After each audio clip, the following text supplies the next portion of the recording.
This will be an unboxing of the GIGABYTE X58A-UD7 motherboard, LGA socket 1366. And just open up. See, we've got the silent hybrid cooler for the North Bridge. It's a bit of overkill, you don't really need to use it. I will use it if my temperatures aren't bearable for my North Bridge, which I shouldn't expect they will be. I'm not going to be doing that kind of intense overclocking with this. So let's just see how we open this. Maybe just go around the box generally. Have a look at the back.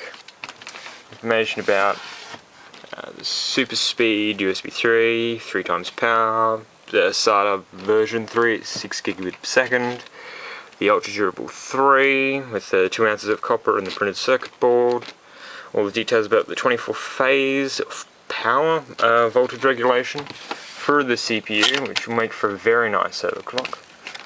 Now just put it down, the details and the sticker, nice shiny design, supports i7, i7 Extreme, X58 chipset and Dolby Digital surround home theater.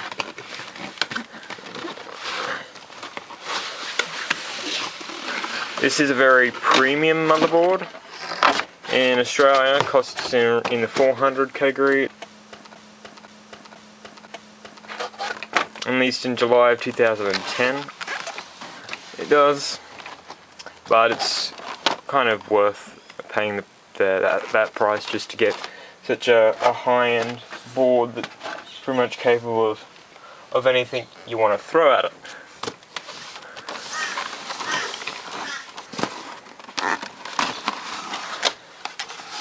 Put this up here, cardboard to fold back. You see we got sort of a plastic clamshell design. I don't know how this should come out. Looks like it's taped somewhere. Yep, there's a bit of tape over here on this end. Take that off. This appears to be taped down the other end. Just cut through that.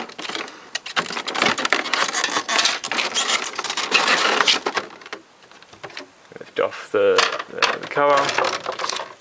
USB 3, little promotional sticker that goes in there. I've got the hybrid silent pipe cooler. It'll take out an X1 slot and just sit over like that. You apply thermal compound to the North Bridge, and there's the motherboard itself. The 24 phase of power.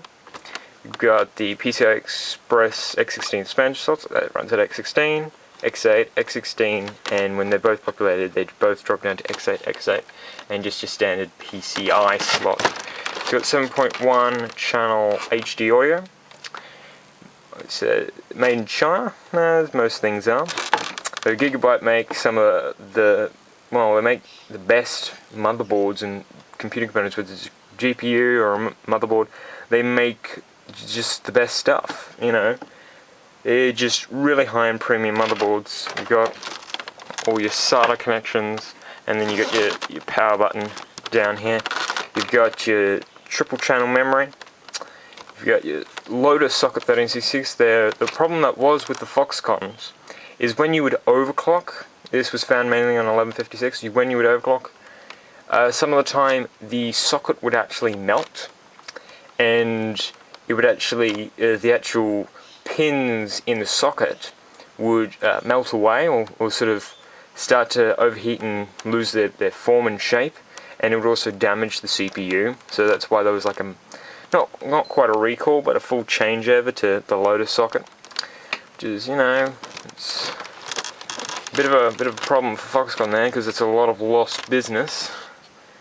We just take the motherboard out now, go to the accessories. Always remember to ground yourself before handling some electrostatic sensitive devices like a motherboard. It's CPU, GPU, basically almost anything in a computer. Okay, we've got the motherboard's I/O shield plate. Nice sort of design. It's got the SATA USB combos, spark, USB, USB 2.0, USB 3. Though it is kind of a bit of a a bit of a silly decision to get such a high-end motherboard for a technology that's going to be replaced in 2011 with Pittsburgh and Sandy Bridge, which is a complete redesign of the sockets. 1366, 1156, they're not going to be supported anymore. We've got our Flexi SLI bridge. Tri-Spire comes with the box. I believe this is probably a supporting bracket for probably the Northbridge cooler. That's the vibe I get from this item. In 2011, Intel are going to bring out LGA 2011, which basically replaces 1366. There's going to be 1156 and then 1155 with USB 3, SATA 3, and PCI Express 3. Here we've got some 90-degree SATAs, blue ones, and I think that's 4, but it could be an IDE. We've got the 3-way SLI bridge. We've got some more SATA cables, and it's eSATA cables, as well as a back panel, IO back panel. Go over here. We got GIGABYTE multilingual installation guidebook. All different languages. It's Japanese, and then English. What we want there. We've also got GIGABYTE Smart 6 User's Manual Guide, and then the User's Manual itself with the drivers and software disk included. Also we have a GIGABYTE Power sticker, case badge if you want to use it, and then a Dolby Home Theater, just if you want to really sport that and brag to people. I know I will be. But this concludes the unboxing of the GIGABYTE X58A-UD7 motherboard.